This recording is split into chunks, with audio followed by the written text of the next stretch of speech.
बहुत बहुत धन्यवाद सभापति जी। सम्मानीय सदन, कल राज्यपाल जी का मैंने भाषण सुना, आज रामेश्वर शर्मा जी ने भी चीजें बताई। बात यह है कि इन दोनों भाषणों में एक चीज साफ थी, रोजगार का मुद्दा गायब था। जो रोजगार आज युवाओं के लिए सबसे बड़ा मुद्दा बन गया है। इस प्रदेश का हर युवा एक ही चीज पुकारता है, रोजगार, रोजगार, रोजगार। और उनकी पीड़ा मैं आप सबके सामने रखना चाहूंगा। बेरोजगार हैं साहब, इन्हें रोजगार चाहिए। भ्रष्टाचार में लोग खूब नौकरी पा रहे हैं, रिश्वत की कमाई खूब मजे से खा रहे हैं। नौकरी पाने के लिए यहां जुगाड़ चाहिए। बेरोजगार हैं साहब, इन्हें रोजगार चाहिए। टैलेंट की कोई कमी नहीं मध्य प्रदेश की सड़कों पर। दुनिया बदल देंगे, भरोसा करो इन लड़कों पर। कैसे मिले नौकरी जब नौकरी ही बिकी जा रही है। नौकरी की प्रक्रिया में अब तो सुधार चाहिए। बेरोजगार हैं साहब, इन्हें रोजगार चाहिए। साहब, मैं सभी यहां पर उपस्थित विधायकों को मैं एक चीज कहना चाहूंगा कि रोजगार का महत्व आज सबसे ज्यादा हो गया है।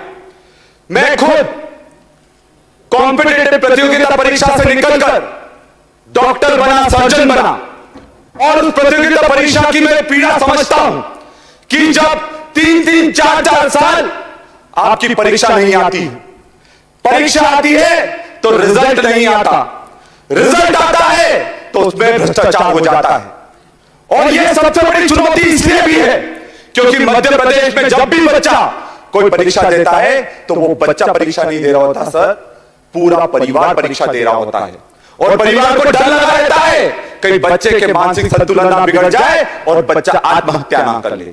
यह हकीकत है। और यही सी स्थिति 2 दिन पहले इंदौर के एक बालक ने एमपीपीएससी की जो तैयारी कर रहा था, उसने आत्महत्या कर ली।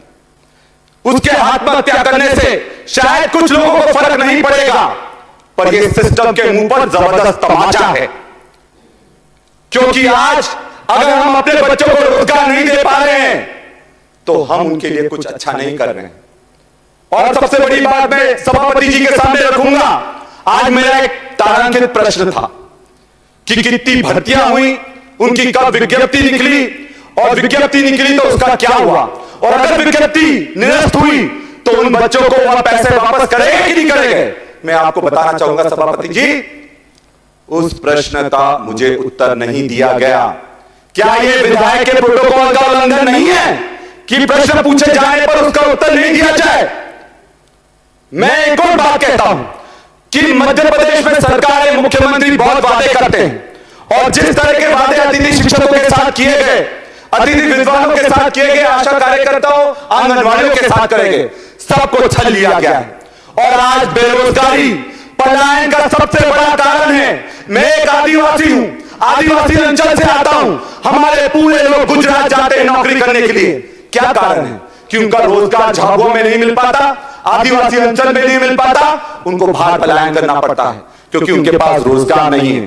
क्या कारण है मध्य प्रदेश में एसटी/एससी बैकलॉग के 1.5 लाख से ज्यादा पद खाली पड़े हुए हैं। क्या कारण है कि आदिवासियों के लिए जो पैसा आता है, जो उनके अधिकार का पैसा है, ट्राइबल सब प्लान का पैसा है, उसका 207 करोड़ रुपए दूसरे विभाग में दे दिया जाता है। ये शर्म की बात है सभापति जी।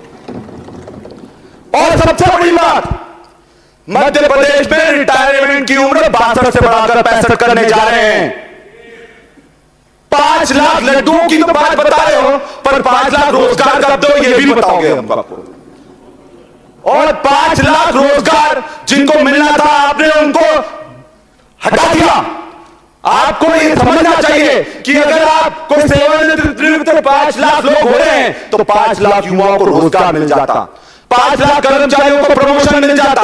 और सबसे बड़ी बात है, जो जिन लोगों को आपने 62 से 65 साल का रिटायरमेंट एज करी है, वो भी नौकरी नहीं करना चाहते, उनको जबरदस्ती नौकरी करवाई जा रही है।